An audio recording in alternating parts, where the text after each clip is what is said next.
Pessoal, então agora nós vamos dar início ao roteiro 24, mas continuando com o recurso parte geral, né? Continuando aqui com os princípios. E o primeiro princípio aí do roteirinho é o princípio da unirrecorribilidade, né? Ou singularidade ou unicidade recursal. A gente sabe que cada decisão comporta apenas um recurso. No CPC, nós temos uma exceção, que é o caso do acórdão de Tribunal de Justiça ou de Tribunal Federal, que vai caber dele, ao mesmo tempo, o recurso de recurso especial para o STJ e recurso extraordinário para o STF.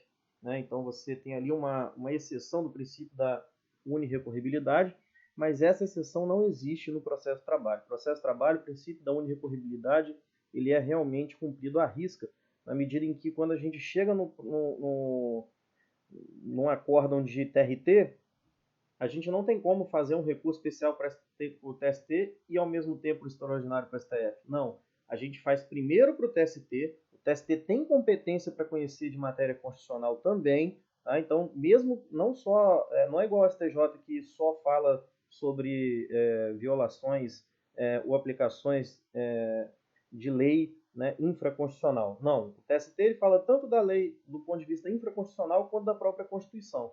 Então, o TST, a gente tem essa escadinha, a gente passa primeiro, né? Começa pela vara do trabalho, chega no TRT, um acórdão de TRT, do TRT a gente vai para o TST por meio de um recurso que não é recurso especial, chama-se recurso de revista, e depois que o TST julga, aí que vamos para o STF por meio de recurso extraordinário. Tá? Então aqui a gente não tem essa exceção do princípio da unirrecorribilidade que a gente tem no CPC. Ok? Próximo princípio, princípio da fungibilidade. Vocês já conhecem esse princípio lá do CPC, inclusive a CLT não tem um artigo expresso sobre ele. A gente vai buscar, a gente vai beber na fonte do CPC também, nesse caso. No artigo 283 a gente sabe que quando você quando você interpõe um recurso e você erra, por exemplo, você tem um erro de forma, você tem um erro de nome, um erro que não compromete a essência do recurso em si, a gente tem essa possibilidade de conversão. Né? A gente tem uma situação, por exemplo, que algumas situações em que realmente é difícil você saber qual recurso que é o correto. Imagine o seguinte, a CLT fala que nas execuções o recurso vai ser o agravo de petição, o primeiro recurso. Mas e se por acaso você estiver fazendo uma ação de cumprimento de uma tutela coletiva que foi concedida num processo coletivo? Essa ação de cumprimento, ela, ao mesmo tempo que ela tem uma natureza de conhecimento, ela também vai ter aí um certo aspecto executivo. Então, o primeiro recurso dela seria recurso ordinário ou agravo de petição? Imagine vocês uma execução de uma sentença e uma execução de um título executivo extrajudicial. Né? No título executivo extrajudicial, a gente não vai ter fase de conhecimento. Então, qualquer recurso na execução estrito sensu vai ser agravo de petição, não teremos recurso ordinário. Então, esse tipo de dúvida pode surgir, e aí, se a pessoa der o nome de recurso ordinário, se ela der o nome de agravo de petição, como eles são recursos parecidos, ambos são como se fossem apelações, e o agravo de petição ele tem apenas uma situação, basicamente, né, uma situação diferente, que é aquela de delimitar valores da controvérsia, não vai fazer tanto sentido assim se negar segmento ou não conhecer um recurso se o nome utilizado foi um ou foi outro. E aí a gente pode usar o princípio da fungibilidade, certo? No X Trabalho eu trouxe para vocês, ele normalmente, o princípio da fungibilidade ele é aplicado em recursos que têm o mesmo prazo, ou às vezes é um recurso que não tem o mesmo prazo que o outro, mas você interpôs o recurso num prazo que seria correto em ambos os recursos, enfim. Eu trouxe para vocês alguns exemplos, né, para vocês darem uma lida, a orientação jurisprudencial 69 da SDI 2 do TST, a súmula 421 do TST, caso em que a fungibilidade é utilizada. Tá? Ela só não vai ser utilizada mesmo quando o erro for grosseiro. Né? A gente tem um exemplo aqui, a orientação 152 da SDI 2 do TST, em que ela diz o seguinte, ó, na ação rescisória e mandado de segurança, recurso de revista de acórdão regional que julga a ação rescisória e mandado de segurança. Aqui o caso é o seguinte, o processo começa no TRT E mais para frente nós vamos ver que quando o processo começa no TRT, o primeiro recurso que vai para o TST é o recurso ordinário. E daí a pessoa, para chegar a fazer um recurso de revista, que seria aquele recurso especial do STJ, né? Aqui a gente chama de recurso de revista para o TST, o processo tem que ter começado na vara do trabalho. Então ele vai da vara do trabalho, ele faz o recurso ordinário para o TRT, e do TRT ele faz o recurso de revista para o TST.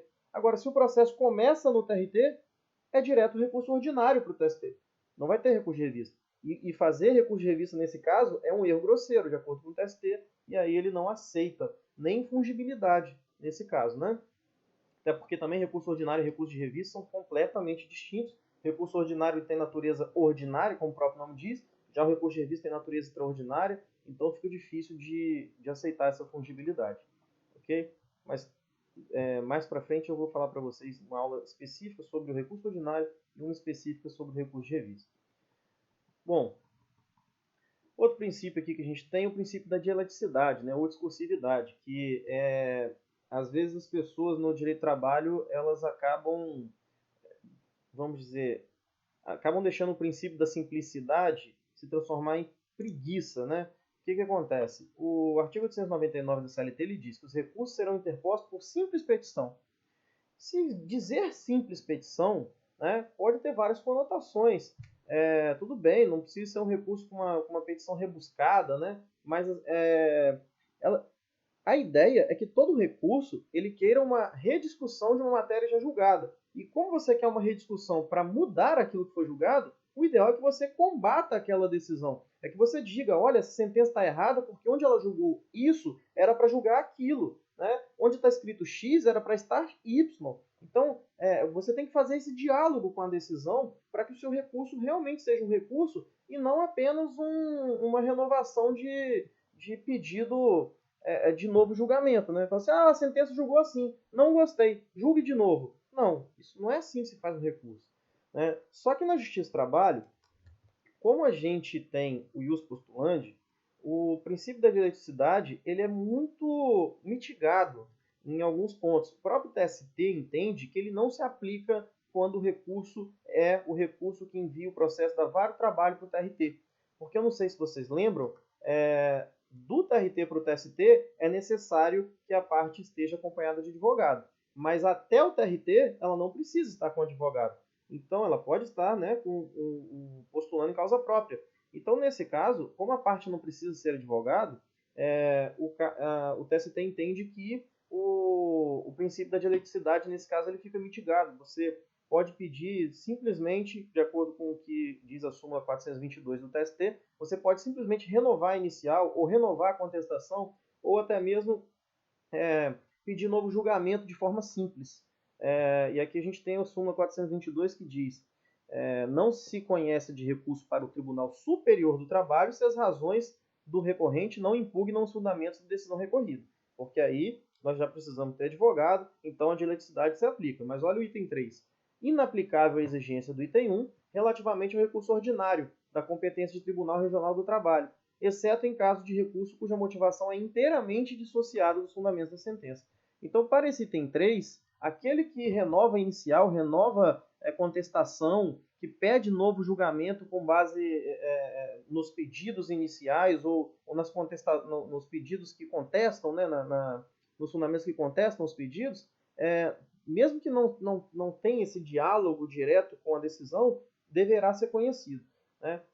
A não ser que seja realmente alguma fundamentação completamente fora da casinha.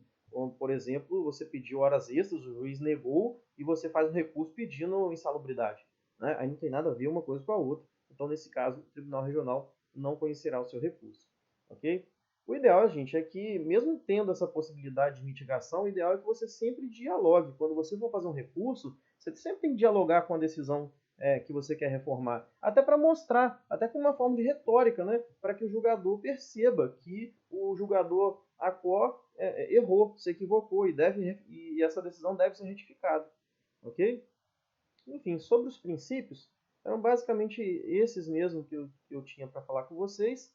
E agora nós já podemos entrar nos pressupostos recursais. Sobre pressupostos recursais, basicamente vocês vão ver aqui que os pressupostos recursais do processo de trabalho são muito parecidos com os pressupostos do CPC também. Uma novidade, nós vamos ver até em outra videoaula, nem é nessa, mas é a questão do depósito recursal, que é uma novidade do preparo que vocês não conhecem, porque ele não é aplicável em outras esferas que não no processo de trabalho. Tá? Sobre os pressupostos, nós temos aqueles pressupostos que dizem respeito aos sujeitos, que são chamados pressupostos intrínsecos ou subjetivos, e aqueles que dizem respeito a propriamente a forma como o recurso é feito, né? São chamados de pressupostos objetivos ou extrínsecos. Okay? Começando aqui pelos intrínsecos ou subjetivos, a gente vai analisar sempre quem pode recorrer, né? De maneira que a gente vai analisar legitimidade de quem está recorrendo, de quem é o recorrido, capacidade e interesse no recurso. Okay? Capacidade, no caso ali, é de quem está recorrendo também, e interesse de acordo com a matéria que foi julgada. Então, com relação à legitimidade, quem tem legitimidade para recorrer são as partes, o Ministério Público ou um terceiro interessado. Lógico que quando eu falo terceiro interessado, eu falo de terceiro juridicamente interessado. Na Justiça do Trabalho, é muito comum que a União seja esse terceiro interessado, porque a gente tem aquela competência para julgamento de ofício de contribuições fiscais e previdenciárias.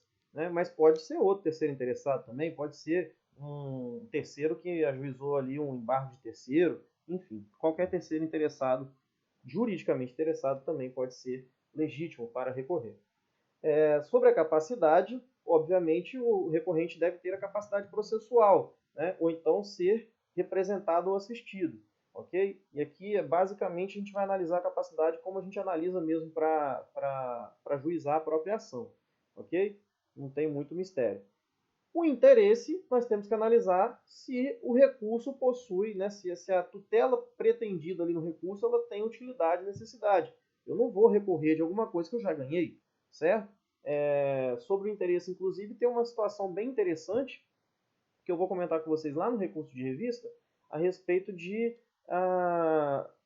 o ente público não recorrer da sentença em algum ponto, ter a remessa necessária julgada sem modificação da sentença e aí querer, depois no acórdão que julgou a remessa necessária, o reexame que procedeu ali ao reexame necessário, mesmo sem ter nenhum prejuízo, aí mudar de ideia. Eu não recorri antes, perdi, mas não estava nem aí, mas agora eu quero recorrer. Né? Mudar de ideia e querer fazer recurso de revista. Não pode, por quê? Porque aí falta o próprio interesse. Se ele não recorreu lá na sentença, quer dizer que ele aceitou a sentença, então seria até uma preclusão lógica. Então o interesse é também um pressuposto recursal. Ok? Eu falo disso melhor na aula de recurso de revista, inclusive. Os pressupostos extrínsecos, eles já analisam mais a forma, né? As hipóteses do recurso, como ele tem que ser feito, como ele tem que estar preparado, certo? E aí são eles a recorribilidade do ato, né? O ato judicial tem que ser recorrível, a adequação, tempestividade, representação, preparo e inexistência de fato impeditivo ou extintivo do direito de recorrer. Nós vamos falar desses pressupostos um a um. Tá? Recorribilidade do ato, como eu disse, a decisão tem que ser recorrível. Né? Normalmente, somente as decisões terminativas ou aquelas que nós já vimos na videoaula passada, que são exceções, que são interlocutórias, mas que também comportam recurso. Ok? Sobre a adequação, a gente tem que acertar o recurso. Né? Como nós vimos, até existe a fungibilidade, mas a fungibilidade não pode se prestar a corrigir erro grosseiro. Então, nós temos que acertar o recurso. De sentença, por exemplo, a gente vai recorrer de recurso ordinário. Se a sentença for na execução, agravo de petição. Eu não vou pegar e fazer um recurso de revista de uma sentença. Recurso de revista eu já sei que é um recurso que eu vou interpor quando houver um acórdão no tribunal regional, certo? Desde que esse processo tenha se iniciado numa vara do trabalho, ok? Então eu tenho que realmente acertar, né? Tenho que adequar o meu recurso ao caso concreto de maneira correta, certo? Então isso também é um pressuposto de admissibilidade recursal. Tempestividade, esse vocês já são carecas de saber, né? E aqui sobre a tempestividade, uma coisa curiosa é que na Justiça do Trabalho, praticamente todos os recursos têm um prazo só, 8 dias. Tá? A Lei 5548 de 70, no artigo 6º, ela diz: será de 8 dias o prazo para interpor e contra-razoar qualquer recurso. Mas, Osório, qualquer mesmo? Não, qualquer não. A maioria deles, né? Porque os embargos de declaração, eles são de 5 dias também na Justiça do Trabalho. Mas fora os embargos de declaração, somente o recurso extraordinário que vai ter 15 dias. O resto realmente é tudo 8 dias. Tá? E também tem um outro recurso que eu falei com vocês na videoaula passada, que não vai ser de 8 dias o prazo, que é o pedido de revisão do valor da causa, né? Que ali é 48 horas. Mas fora esses prazos, a maioria esmagadora, todos os outros recursos serão de 8 dias mesmo, tá? O prazo. Trouxe para vocês algumas curiosidades aqui também sobre tempestividade e os feriados, né? Inclusive é um julgamento do TST, a súmula 385, que é bem parecido com o entendimento do STJ, em que ele diz que incumbe à parte o ônus de provar quando a interposição do recurso a existência de feriado local que autoriza a prorrogação de prazo recursal. No caso de o recorrente alegar a existência de feriado local e não comprovar no momento da interposição do recurso, cumpre ao relator conceder o prazo de 5 dias para que seja sanado o vício. Né? Quando ele diz feriado local aqui, ele quer dizer um feriado municipal, por exemplo. Né? Na hipótese de o feriado ser forense, aí a autoridade que profere a decisão tem que certificar o expediente. Feriado forense seria mais ou menos aqueles dias que o fórum não funciona por algum motivo, né?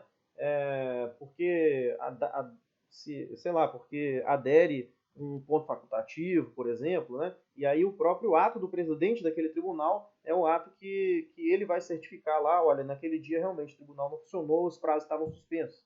Tá? Então, e o item 3 diz, admite-se a reconsideração da análise da tempestividade do recurso mediante prova documental superveniente, em agravo de instrumento, agravo interno, agravo regimental ou embaixo de declaração, desde que em momento anterior não tenha havido a concessão do prazo para comprovação da ausência de expediente forense. Certo? Então, sobre tempestividade aqui, quando a gente for falar de feriado, né, se o feriado for nacional, não tenham dúvidas, você não precisa provar. Agora, se o feriado for local, né, estadual, municipal, aí você tem que juntar o ato do tribunal que demonstra que a vara estava fechada, por exemplo, ou até mesmo o próprio feriado, né? O próprio decreto do prefeito, a lei municipal, a lei estadual, que seja, certo? Sobre ainda a tempestividade, existia um entendimento anterior ao novo CPC de que o recurso que fosse interposto antes da publicação de acórdão, ele era considerado extemporâneo, e aí ele não poderia ser conhecido. Porém, esse entendimento ele foi modificado, né? O CPC, se eu não me engano, vocês já estudaram isso também, o CPC, ele admite a interposição de recurso mesmo antes da publicação. Se você teve ciência por algum motivo, por alguma situação, não tem problema nenhum, já pode recorrer, se dá por intimado e recorra. Né? Mas esse entendimento que tinha aqui na súmula 434 da ST, vocês percebam que ela é uma súmula cancelada, também era entendimento da STJ. E o CPC veio para realmente acabar com esse entendimento. Tá? O litisconsórcio, né? Para falar de litisconsórcio aqui sobre tempestividade recursal, vocês tinham essa ideia de litisconsórcio com prazo em dobro lá no CPC, né? Na CLT, eu já falei com vocês, inclusive no semestre passado, que o litisconsórcio na CLT, no processo do trabalho, ele não tem essa facilidade, né? Não tem esse direito de prazo em dobro, certo? Mas a administração pública, para recorrer, ela tem sim o direito de recorrer com prazo em dobro, inclusive isso é por conta de um decreto um decreto-lei, na verdade, da época da ditadura até, o decreto-lei 779 de 69, que fala que nos processos na Justiça do Trabalho constituem privilégio da União, dos Estados, Distrito Federal, municípios, autarquias e fundações, direito público, federais, estaduais, municipais que não explorem atividade econômica, o prazo em dobro para recurso. Lembrando que isso não alcança a sociedade de economia mista nem as empresas públicas. Tá? Então, litisconsórcio de forma alguma, agora para a administração pública sim. Tá? Temos o prazo em dobro para recorrer. Sobre o recesso forense, né, a gente tem também uma súmula do TST, que é a 262, ela diz o seguinte: o recesso forense às férias coletivas dos ministros do Tribunal Superior do Trabalho suspendem os prazos recursais. Isso significa que quando a gente chega lá no final do ano, aquele recesso que a gente tem do dia 20 até o dia 7, né, de janeiro, né, de 20 de dezembro a 7 de janeiro, durante esse recesso os prazos ficam suspensos. A gente sabe que foi incluído tanto no CPC quanto na CLT também, que agora essa suspensão se perdura até o dia 20 de janeiro. Mas essa súmula é anterior, essa mudança, né? Mas ela já dava conta de que nos recessos forenses também há essa suspensão. Ok? Então isso não mudou, essa súmula, apesar de estar um pouco atrasada assim, no tempo, ela continua vigente mesmo, porque realmente é caso de suspensão de prazo. Então se você está com 7 dias, no dia 19 de dezembro, deu 7 dias para você recorrer, você só vai voltar agora o seu prazo a começar a correr do 7º dia, né? Lá no dia 20 de janeiro, ou seja, você tem que interpor seu recurso no dia 21 de janeiro, certo? Que aí o dia 21 será o 8º dia. Quanto a prazos ainda, deixei algumas súmulas aí para vocês darem uma lida, são bem interessantes, né, para vocês conhecerem casos específicos. E com isso nós podemos passar para regularidade de representação. Regularidade de representação tem a ver com quem está protocolando a peça do recurso, né, o ius postulandi, certo? Se a gente estiver falando de recursos de instância ordinária, ou seja, da vara do trabalho do TRT, aqui a gente pode usar o ius postulandi das partes, não precisa ter advogado, a não ser que seja uma das exceções da súmula 425, que nós já estudamos. Agora, se a gente tiver, mesmo em instâncias ordinárias, mesmo em vara do trabalho, mesmo em TRT, se nós estivermos falando de lides que não são relação de emprego, tá? Por exemplo, uma ação anulatória de multa aplicada pelo Ministério da Economia, né? Secretaria do Trabalho. Nesse caso, é uma ação que não tem cunho trabalhista, vamos dizer assim, até tem uma semelhança, uma proximidade com o direito do trabalho, mas não é exatamente uma ação de direito do trabalho, né? Então, nesses casos que as lides não são da relação de emprego, aí a gente não tem os postulandi não, tá? E os postulandi é só realmente para aquelas ações que são tipicamente de relação de emprego, ok? E também, mesmo nas de relação de emprego, quando a gente sai do TRT para ir para qualquer instância extraordinária, né, como TST ou STF, aí não adianta, tem que ter advogado, ok? Inclusive, o TST, mesmo que você tenha que recorrer para o TST como recurso ordinário, é possível, você precisa ter advogado também, pelo que a gente viu naquela súmula.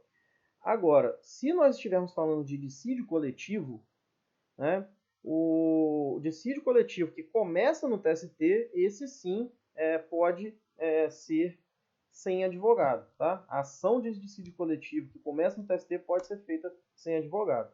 Ok? Sobre a representação do advogado ainda, nós temos aqui, e essa partezinha é só estou meio que relembrando com vocês e trazendo algumas curiosidades do que a gente já estudou. Ela pode ser por mandato expresso ou tácito, né? Esse mandato vai ser naquele instrumento de procuração, que vocês com certeza já viram, né? De modo que o mandato tácito ele não pode subestabelecer, porque ele só tem direito aos poderes em geral, né? Ele não tem nenhum poder específico, então ele não pode subestabelecer para outro advogado. Se ele quiser subestabelecer, ele tem que pegar um escrito e depois fazer o subestabelecimento, certo? Os entes públicos não precisam juntar a procuração, né? Até trouxe aqui para vocês a súmula 436 do TST, para vocês verem, o procurador da União, dos estados, municípios, eles não têm que juntar a procuração, tá? Não precisam de instrumento de mandato, até porque o ato deles presume-se legítimo, tá? E com relação a juntar procuração no recurso, tem uma curiosidade para vocês. Eu até trouxe um julgado bem recente no material de vocês aí, vocês vejam que é de maio de 2020, que é o seguinte: se você fizer um recurso e se você não tiver procuração nos autos, você é o advogado que assinou, você não tem procuração nos autos, você já faz o recurso e junta em até 5 dias de procuração. Porque se você não juntar em até 5 dias de procuração, o seu recurso não será conhecido. E aí eu não estou falando que você faz o recurso e espera ser intimado, não. Faz e junta logo. É o que diz aqui a súmula 383, item 1. Ó. É inadmissível o recurso firmado por advogado sem procuração juntada aos autos até o momento de sua interposição, salvo mandato tácito.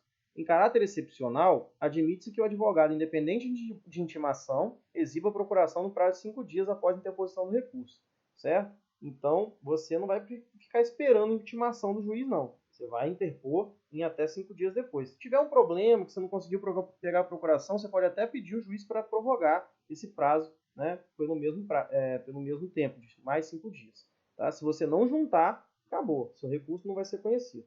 Ok? Agora, se você juntou uma procuração e na procuração tem uma falha, sei lá, você juntou a cópia em vez da original, ou então está rasurada, aí sim, o juiz, ele que estiver analisando o recurso, ele é obrigado a te intimar para você regularizar em 5 dias. Beleza? Uma coisa é não juntar, outra coisa é você juntar com defeito. Ok? Então, não juntar, você não tem que esperar juiz, não. Agora, se você juntou com defeito, o juiz é obrigado a te intimar para você regularizar. Ok? Então, hoje eu vou ficar por aqui com vocês nessa videoaula e até a próxima, em que a gente vai terminar aqui os pressupostos extrínsecos do recurso, dos recursos em geral, e depois a gente já vai direto para os recursos em espécie. Beleza? Grande abraço, fiquem em paz, o Senhor vos acompanhe.